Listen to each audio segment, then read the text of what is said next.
Vamos a conversar acá en el debate de vía pública sobre este anuncio hecho por la presidenta Michelle Bachelet el año 2016, gratuidad al 60% de los estudiantes, pero que asistan a determinadas instituciones. Quiero presentarles a quienes nos acompañan acá esta noche. Primero, Aldo Valle, vicepresidente del Consejo de Rectores, rector de la Universidad de Valparaíso. Muchas gracias por acompañarnos acá esta noche. Muchas gracias por la invitación. A Hugo Lavado, su rector de la Universidad de San Sebastián, exministro de Economía. Gracias también por acompañarnos acá. Gracias a ustedes. Y Camila Vallejo, diputada comunista, presidenta de la Comisión de Educación de la Cámara. Gracias por estar también acá esta noche en Vía Pública. Gracias por la invitación. Antes de que entremos ya en terreno, quiero invitarlos a que pasemos a ver una nota para poner en contexto este tema. No podemos estirar el billete porque o si no se rompe, eso fue lo que dijo el ministro Nicolás Eizaguirre, en relación a aumentar la cantidad de instituciones beneficiadas con esta gratuidad que anunció la presidenta Michelle Bachelet. Centros de formación técnica e institutos profesionales piden igual trato. Es lo que vemos en la siguiente nota de Mariela Aravena. Trabaja en la mañana y parte de la tarde porque después debe ir a clases hasta las 11 de la noche. Esa es la rutina diaria de Carolina, alumna de Ingeniería en Prevención de Riesgos del Instituto Profesional INACAP. Estudié toda la carrera con el crédito y también he trabajado. Las dos cosas porque igual no alcanza a pagar, no me alcanzaba a pagar los estudios, así que por ende estoy con las dos. Su instituto quedó fuera del anuncio de gratuidad que a partir del próximo año beneficiará al 60% de los alumnos más vulnerables del país. Esto porque a pesar de tener acreditación, INACAP es una sociedad anónima y no una entidad sin fines de lucro, tal como lo exigirá esta medida. Uno elige estar en una institución, por ende tampoco nos pueden como restringir esa parte de ya voy a estudiar allá porque es gratis pero no me gusta, yo quería estudiar acá, pero acá no me dan la opción. Encuentro que eso igual sería en realidad es injusto. Si dos estudiantes chilenos en las mismas condiciones económicas, con los mismos méritos académicos, deciden estudiar en distintas instituciones, el Estado los debería apoyar exactamente de la misma manera. Lo mismo ocurre con el Instituto Profesional AYEP, que se encuentra acreditado pero tiene fines de lucro. En el caso de las universidades, las instituciones hoy día son sin fines de lucro, por el hecho de estar fuera del Consejo de Rectores de Universidades, del CRUCH, están quedando también excluidas. Entonces realmente no entendemos si el problema es el lucro, no es el lucro, o es finalmente un problema presupuestario. De los 44 institutos profesionales del país, solo 18 están acreditados. Lo mismo ocurre con 19 centros de formación técnica de un total de 58 a nivel nacional. Si a eso se le suma la exigencia que sean sin fines de lucro, la cifra entre ambos baja a 8 instituciones. Una de ellas es el DUOC UC, quien a pesar de estar incluida en la gratuidad es crítica ante esta medida. No parece muy correcto dejar a unos alumnos fuera que tienen el mismo nivel de vulnerabilidad o mayor, solo por el tipo de universidad o institución a la que están accediendo. Para incorporar a más centros de formación técnica e institutos profesionales a la gratuidad, parlamentarios y rectores de entidades privadas proponen hacer una ley corta para cambiar la condición jurídica de los establecimientos, aunque también podrían hacerlo de forma voluntaria. Los centros de formación técnica que hoy día son sociedades todavía con fines de lucro que se quieran transformar, obviamente tendrán cabida en los años sucesivos, pero tenemos una cantidad limitada de recursos y si tironeamos mucho un billete, el billete se termina rompiendo. Divergencias sobre la gratuidad universitaria que podría continuar hasta noviembre próximo, fecha en que será discutida en el Congreso como parte del presupuesto 2016. Bueno, eso es parte de los reclamos que surgieron tras este anuncio de la presidenta Michelle Bachelet. Lo primero que me gustaría conocer de parte de ustedes es si están totalmente de acuerdo con este anuncio que hizo la presidenta. Camila, ¿qué te pareció a ti? Yo lo considero como un piso, no como el techo, ¿cierto? Nosotros hemos hablado de gratuidad universal y por lo tanto la reforma en la educación superior dentro de un nuevo marco regulatorio tiene que garantizar esa gratuidad universal. Esto era un poco una medida como para ganar tiempo, para empezar a avanzar mientras discutíamos la reforma. Y yo creo que ahí tenemos que enfocarnos, creo que es un paso necesario dentro de un marco de probidad porque no podemos entregar recursos públicos para financiar negocios o para financiar falsas promesas a instituciones que dicen que imparten cierto tipo de carreras, pero que al final el título no vale nada. Entonces, pero era un buen filtro hay que tener, de decir, es que mira, había que partir por alguna parte. A ver beneficiadas. Lo que pasa es que están privadas dentro del Consejo de tradicionales, Rectores, es decir, creadas antes del 81. Sí, hay instituciones que tradicionalmente han asumido un compromiso con el Estado de carácter estratégico.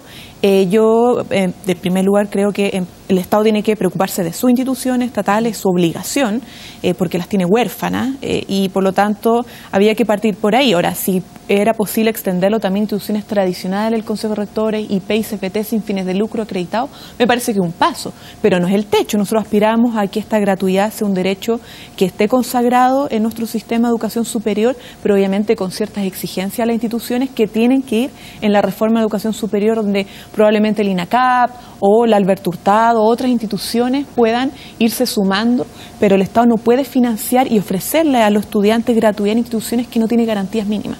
Rector. Mira, sabíamos que el tema de la gratuidad estaba puesto por lo demás en el programa de la presidenta Bachelet, por lo tanto el anuncio de que se va a apoyar al 60% de los jóvenes de familias más vulnerables, yo creo que es muy difícil de discutir que no es correcto. El tema que nosotros por lo menos hemos relevado es que la forma concreta que toma este beneficio para los estudiantes genera una discriminación que es bastante arbitraria, porque en definitiva ocurre que, yo he dado el ejemplo, 2 estudiantes de Puerto Montt, uno estudia ingeniería acuícola en la Universidad de Los Lagos y el otro medicina en la San Sebastián, que tiene todos los requisitos cumplidos. Es la única carrera de medicina en Puerto Montt. Son hermanos, uno estudia gratis, el otro no. Yo creo que el tema de la discriminación por los estudiantes es donde hemos planteado el desacuerdo. Que el Estado apoye, como decía la diputada Vallejo, apoye a sus instituciones. Yo creo que en todas partes del mundo ocurre y es de la naturaleza de las cosas. Ahora, que el apoyo pueda ser insuficiente, si bien existe un apoyo especial que no tienen las universidades privadas post-81, es el aporte fiscal directo. Probablemente esa vía u otra parecida es necesario que exista. Sobre todo yo creo que el Estado tiene que apoyar a las universidades que hacen verdaderamente investigación. Sí, en Chile se gasta muy tomando poco. ese ejemplo que usted plantea de 2 hermanos que enfrentarían una situación tan distinta en una misma ciudad, ¿es la mejor manera de comenzar este proceso de gratuidad, rector? A ver, yo creo que el anuncio que se hizo el 21 de mayo por la Presidenta de la República es un avance significativo, porque se ha hablado de manera explícita por primera vez de gratuidad sin becas ni crédito. Es decir, como aportes institucionales a las universidades o demás institutos de educación superior, y eso constituye desde luego un hito, porque hasta ahora muchísima gente que por estos días por lo demás demanda también gratuidad, le parecía que era inaceptable plantearse esta forma de financiamiento, porque la gratuidad era algo así como el demonio de la eficiencia para la educación superior, de modo que aquí hay también un salto muy importante que hemos dado los chilenos. O sea, ¿qué va a significar ahí un presupuesto fijo para esas universidades que no va a depender de las becas o créditos de determinados alumnos? ¿Esa es la principal consecuencia? Esa es la principal consecuencia y es, creo, lo que el movimiento estudiantil en su momento ha demandado. Lo que ocurrió es que nos hemos demorado y es que el país tampoco ha dado los pasos suficientes. Yo creo que fue un avance significativo, pero no es todo lo que Chile necesita. No es todo lo que la educación necesita.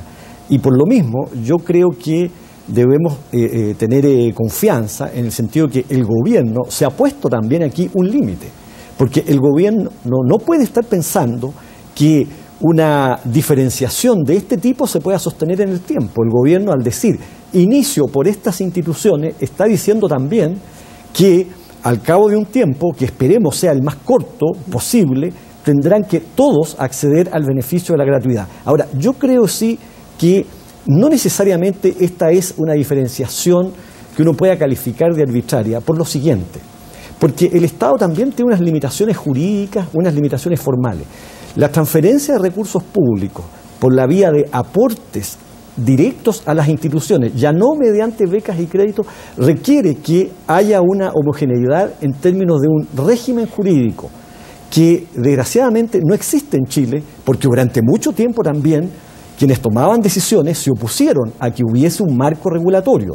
Como hoy día no hay este marco regulatorio, entonces ocurre desgraciadamente que hay instituciones de educación superior en que no queda clara, por ejemplo, la separación entre la corporación universitaria y la sociedad inmobiliaria. o la corporación universitaria y un grupo económico. En consecuencia, mientras no esté claro esa separación jurídica, a mí me parece que debemos hacer todo el esfuerzo por remover ese obstáculo, porque también convengo en que todos los jóvenes necesitan de esta mano tendida del Estado, que es la gratuidad para acceder a la educación. Claro, hay una cosa que a propósito de la injusticia, resulta que muchas instituciones en nuestro país se crearon con total desregulación y nunca quisieron adscribirse a mecanismos regulatorios, ¿cierto? Por ejemplo, la fijación de aranceles. Si hablamos de injusticia, lo que pasa es que tenemos estudiantes de 2 instituciones privadas, por ejemplo, que estudian la misma carrera, una hace investigación, hace extensión, la otra hace solo docencia, y resulta que la que hace docencia le cobra más a ese estudiante por la misma carrera que a la que hace investigación, además y hace otra cosa y no simplemente tiza y pizarrón. Pero y ahí un trato injusto porque es decir, privadas, el estudiante fuera del Consejo Rector, bueno, tienen un modo de actuar en general afuera, dentro del Consejo Rector. En general afuera, la diferencia entre arancel de referencia, que es el que pone el Estado, que de alguna manera lo que te dice es todo lo que debiese valer una carrera, con el arancel que realmente se cobra, es mucho más alto en el sistema privado. Son instituciones que en general no han querido que se regule. Bueno, la Universidad Católica, por ejemplo. Claro, la Universidad Católica es un ejemplo que sale del promedio. Ya. Pero en general, en el sistema privado regulado, aquí hay instituciones que jamás han querido tener regulación, ni jamás han demandado tampoco gratuidad, porque se la han pasado cobrando más de lo que vale la carrera, en muchos casos, no quiero tampoco, pero en la mayoría, han generado un trato injusto porque han establecido una lógica o han impuesto una lógica a los mismos estudiantes de endeudamiento para tener que cubrir esas altas brechas, que en algunos casos el Estado ha tenido que reparar y que al final se da cuenta el Estado que, cómo financió durante años mediante créditos carreras que al final no tenían ninguna garantía. ¿Consejo de Rectores o no? También pasa no, lo mismo. El promedio dentro del Consejo Rector en la brecha es mucho menor que la de afuera. Pero ahora, universidades como la que te decía, la Universidad Católica, sí tiene también una brecha importante y aranceles bien caros. Yo comparaba, por ejemplo, con la Universidad Alberto Hurtado, que es la que ha estado ahí reclamando bastante por este anuncio de la presidenta, ingeniería comercial en la Universidad Católica, 5.160.000 al año, versus la Alberto Hurtado, que cobra 3.863.000, o sea, un arancel mucho más bajo, y estamos hablando de ingeniería comercial. Entonces, no sé si se puede aplicar un mismo criterio, un mismo argumento, considerando la diferencia que hay entre universidades. Es que el sistema está tan desregulado que pasa eso, que hay casos particulares que están fuera del Consejo Rectores, que efectivamente cumplen con muchos criterios que uno quiere, uno dice, esto hay que valorarlo y apoyarlo del Estado. En el caso del Alberto Hurtado es un caso ejemplar en ese sentido. Ya, o sea, una institución que apuesta mayor inclusión en el acceso, tiene de todas maneras instancias más democráticas de participación, tiene una regulación de los aranceles mucho más clara, no tiene fines de lucro y por lo tanto es si lo ponemos desde el punto de vista como del concurso, es uno de los primeros que debiesen estar en esta nueva reforma de la educación superior con un nuevo marco regulatorio.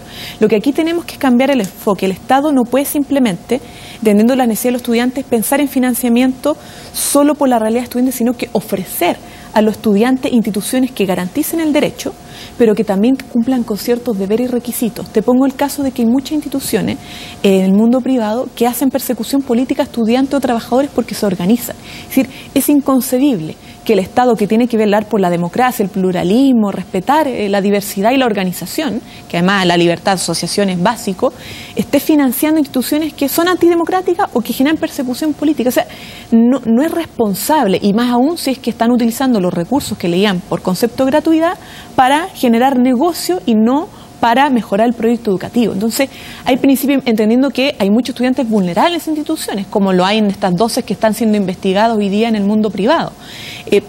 Pero no puede ser una excusa el utilizar a los estudiantes su vulnerabilidad para hoy día pedir gratuidad, cuando muchos nunca estuvieron a favor de la gratuidad, y pedir un trato igualitario cuando no han cumplido con los mismos deberes que aquellos que sí tienen, por ejemplo, Contraloría y que hoy día están sumándose. Sí. Usted es rector de una universidad privada que no está en el Consejo de Rectores. ¿Es así como describe Camila? No, mira, yo creo que el planteamiento que hace Camila tiene un problema, y es que no reconoce la heterogeneidad que existe en el sistema, y que esa heterogeneidad se da al interior de las universidades estatales, se da al interior de las universidades privadas dentro del Consejo de Rectores y de las otras universidades privadas. Yo creo que uno de los graves problemas que enfrentamos es que de alguna manera estamos diseñando o respaldando políticas públicas sobre la base de una gran cantidad de mitos. Yo estoy de acuerdo en que el Estado no puede apoyar a instituciones de cualquier tipo. Se ha señalado que tienen que cumplir determinados requisitos.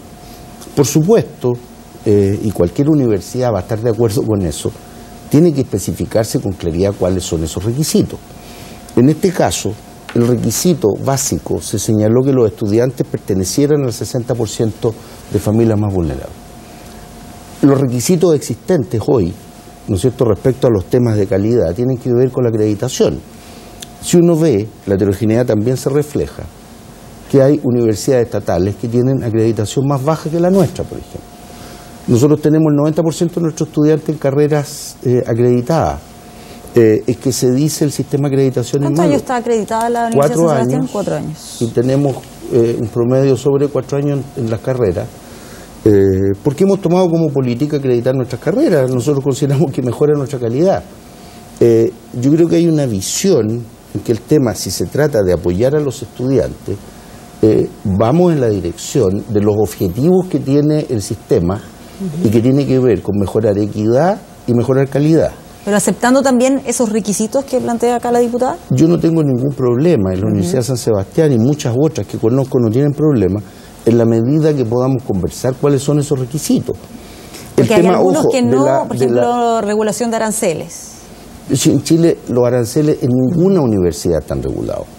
¿No es cierto? Lo que decía Camila tiene parcialmente razón. De referencia, que los becas y créditos van acorde al arancel de referencia. El arancel de referencia no está fijado por el Estado como el que debería ser. No, pero las becas y créditos financian el arancel de referencia y eso va marcando también ahí un tope.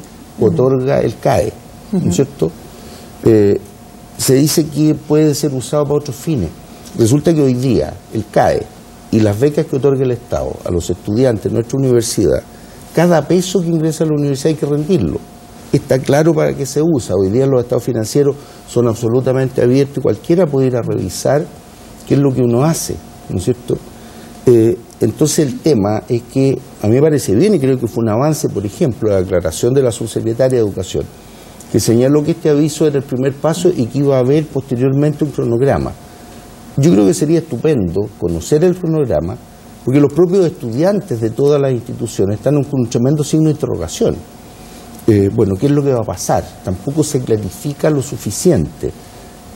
Yo creo que es una buena idea con un mal diseño de la política pública específica y que va a generar tremendos problemas al interior de las universidades a las cuales está llegando, porque ¿qué pasa con a los alumnos que están justo en el borde y que no van a tener gratuidad? Si hay aquí un tema de la gradualidad no solo entre instituciones, sino que también al interior de las instituciones. Sí. Yo estoy seguro que el rector Valle va a enfrentar problemas, y él lo sabe, con los estudiantes que estén justo en el borde, que están por encima su ingreso del 60%. ¿No es cierto? Entonces, la política hay que diseñarla de forma más eficaz. Escuchemos ahí la respuesta del rector. A ver, yo creo que es también explicable que se produzca en el país una alarma como la que se ha producido, porque venimos de un sistema muy desregulado en que se glorificaba algo así como la libertad de comercio en educación superior. Chile debe tener los sistemas de educación superior más privatizados desde el punto de vista del financiamiento y desde el punto de vista también de la libertad de emprendimiento para instalar una universidad, matricular miles de estudiantes e incluso vender esa universidad. Entonces es obvio que llegamos al absurdo de tener más regulada la captura de anchovetas en el litoral norte del país que crear una universidad, dar clases y formar profesionales.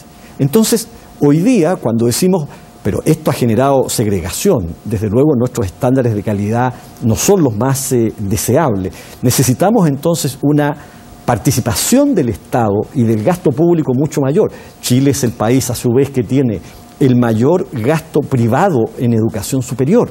Entonces, si queremos tener un sistema educacional inclusivo, que dé oportunidades a todos, que sea un sistema que cumpla con ciertos umbrales de calidad, es obvio que el Estado debe contribuir con más recursos financieros, pero tendrá que hacerlo sobre la base también de un marco regulatorio. De un aumento de exigencias. El punto es que aquí hay universidades a las que tampoco se les está ofreciendo cumplan con estos requisitos para de esa manera poder acceder a este sistema de gratuidad, por lo menos en esta primera etapa. Se están mezclando cosas. Eso sí se va a discutir y está en el marco de lo que vamos a ver en la reforma a la educación superior, donde al menos nosotros, y yo soy de la idea de que se cumpla lo que el 2011 decíamos. O sea, el Estado primero tiene que hacerse cargo del abandono que ha generado con su institución, por cierto, y ahí tiene una obligación, y establecer una relación prioritaria con aquellas instituciones que cumplan cierto rol público. Nosotros decíamos que no lucren, que sean democráticas, que sean inclusivas, que generen pluralismo, que garanticen la libertad de cátedra, asociación, como mínimos básicos para decir que una institución, más que generar bienes públicos, es decir, titular profesionales, como algunos definen el bien público, tuviera una cierta complejidad, además que genera investigación, y eso que se exigiera y se apoyara, transparencia. Eso es lo que nosotros queremos ver en la reforma para que más instituciones puedan sumarse, ¿ya? Pero aquí no se trata de gratuidad sin ningún deber de parte de la institución. O sea, entendemos que el derecho del estudiante es importante, pero ese derecho no se garantiza solo con gratuidad, sino que con una buena educación, con una formación democrática. Eso es el derecho más complejo en toda su expresión que queremos garantizar.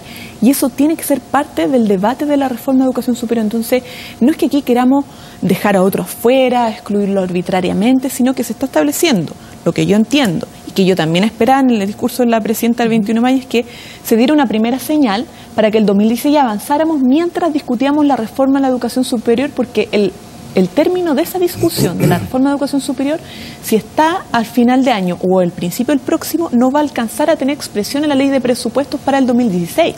Entonces, mientras tanto, yo veía bueno que pudiéramos avanzar al menos partiendo por casa y en aquellas instituciones más que antes eran gratuitas, antes de la dictadura, antes del golpe, y que debieran recuperar de alguna manera eso que se les arrebató, pero pensando en que esto puede extenderse y debiese extenderse, porque estamos hablando de un derecho que tiene que ser garantizado universalmente bajo un nuevo marco regulatorio, un nuevo sistema de acreditación, un nuevo marco de cualificación. Pero un punto importante ese de las exigencias, porque tampoco conocemos más detalles sobre eso. Tampoco las universidades privadas del Consejo de Rectores no sabemos si las van a aceptar del debate democrático que tenemos que dar en el marco de la reforma. Pero ahí, bueno, estamos hoy día con el tema de la carrera docente, la desmunicipalización, con la nueva educación pública, y estamos esperando pronto que venga la reforma de educación superior, porque muchos de los que estamos en el Parlamento estamos, entre otras razones, para que se avance en esa materia. Pero las exigencias académicas con que debe cumplir una universidad no necesariamente deben estar establecidas por ley. Que una universidad desarrolle investigación, que una universidad tenga respeto por el pluralismo, por la formación ciudadana, que una universidad desarrolle conocimiento, que los estudiantes se formen en ambientes de pluralismo y diversidad, que luego esas universidades se ocupen de certificar su calidad. Eso ¿Y no hay ninguna privada fuera del Consejo de Rectores que cumpla con eso? No, sí lo hay. ¿Y por qué entonces no incorporarlas en esta primera etapa? Claro, el problema es que yo creo que aquí uno debe considerar lo siguiente. Las políticas públicas se adoptan sobre la base de promedios y de condiciones objetivables, de condiciones también formales. Lo cierto es que hay unas instituciones que tienen un escrutinio social, histórico, cultural, que son las universidades del Consejo de Rectores, digámoslo así. Estas son las universidades a su vez que desarrollan el 90% de la investigación que se hace en el país, lo más importante que se hace en la formación de posgrado. Las publicaciones científicas que se producen en el país están mayoritariamente en estas universidades. O sea, tampoco hay aquí simplemente un favoritismo, sino el reconocimiento de unas instituciones que requieren urgentemente de un mayor apoyo del Estado. Entonces, ¿no debiera tal vez ampliarse permite el Consejo de Rectores para aceptar aquellas universidades privadas que tal vez cumplan con eso? Mira, lo que estamos haciendo es que estamos discutiendo temas que son distintos.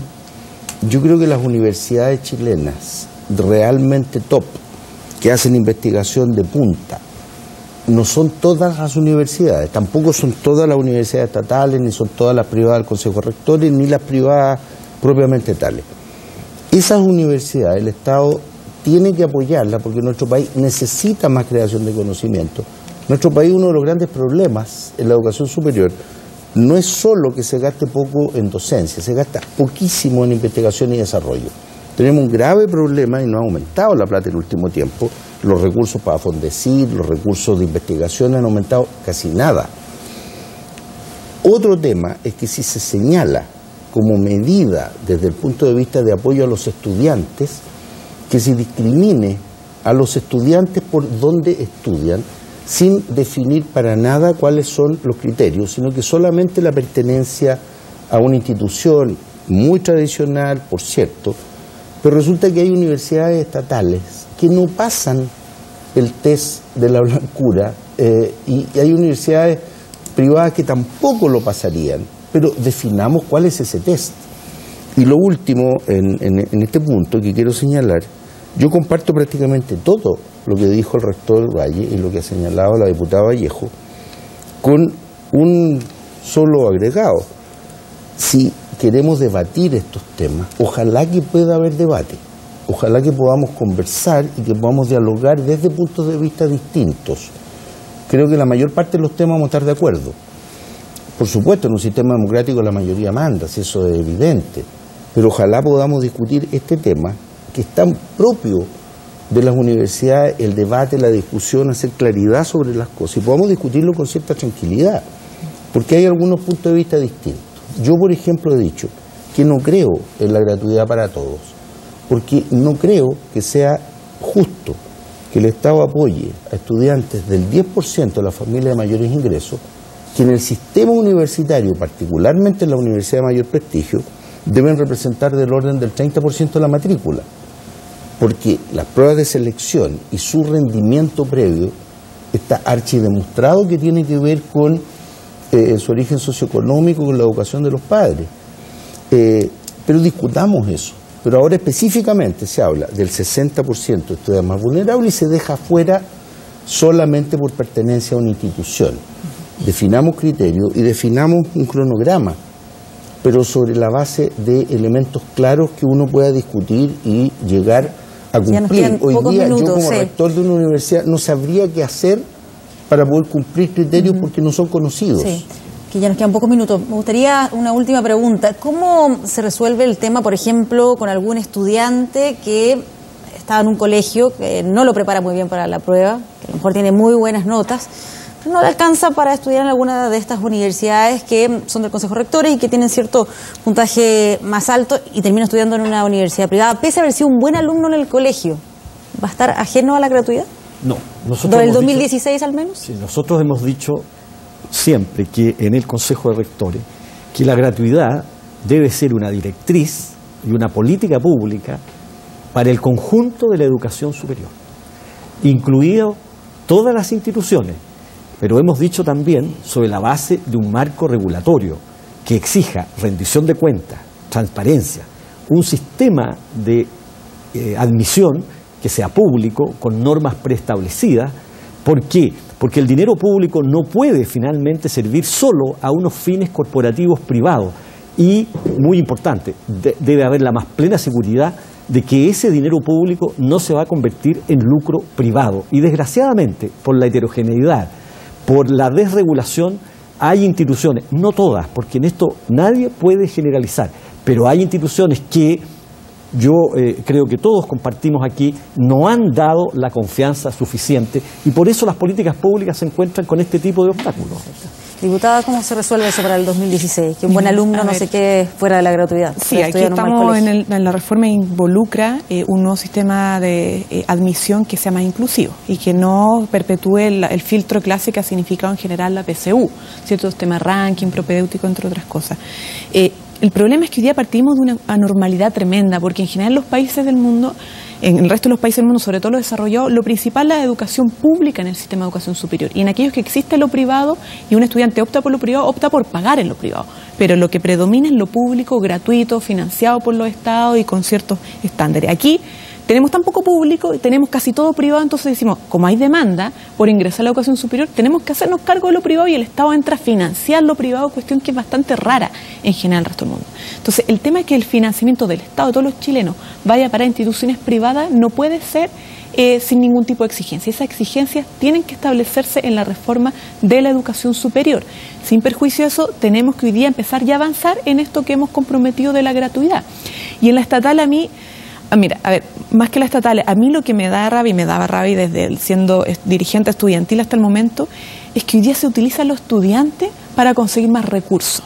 Y la situación que es muy crítica en muchos estudiantes que vienen de familias vulnerables y que quieren acceder a la educación superior, no pueden entrar en una estatal o una del Consejo Rector. En una privada porque es el gran sueño que tienen, que es lo que muchas veces pueden acceder, algunos casos lo eligen, pero esto no puede ser simplemente en financiar la demanda, sino que el Estado ofrezca a los estudiantes cuestiones que les dé garantías, que les dé una oferta estatal con garantía y le dé una oferta privada con garantía y con compromisos públicos, porque el Estado no puede, insisto, financiar cualquier cosa, y en eso yo creo que no estamos en desacuerdo, pero eso es parte del debate que tenemos que dar y lo vamos a dar, y las audiencias que hemos tenido en las comisiones, son listas gigantes y vamos a tener que escucharlo obviamente a los rectores, a los estudiantes, por cierto, a los funcionarios, a los académicos, en fin, a toda la gente, para poder llegar de alguna manera a una reforma que sea estructural y que garantice el derecho a la educación, pero también a financiar proyectos educativos que se condigan con lo que necesitamos como país. Yo quiero hacer una corrección, 30 segundos. No es correcto decir que los alumnos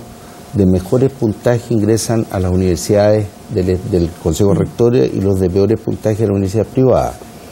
Nosotros tenemos, y eso el análisis hay que hacerlo carrera por carrera, lugar a lugar, promedios de estudiantes y rangos de nuestros estudiantes iguales o mejores a universidades estatales y a universidades privadas del mismo lugar, ¿no es cierto? Lo que pasa es que tenemos aquí pensar solo en Santiago y la realidad en regiones es distinta. Solamente la Chile es la que recibe más altos ingresos. El rector de la Universidad de Valparaíso conoce la realidad de su universidad y no es muy distinta al de otras universidades privadas si uno analiza carrera a carrera, que es distinto, ¿te fijas?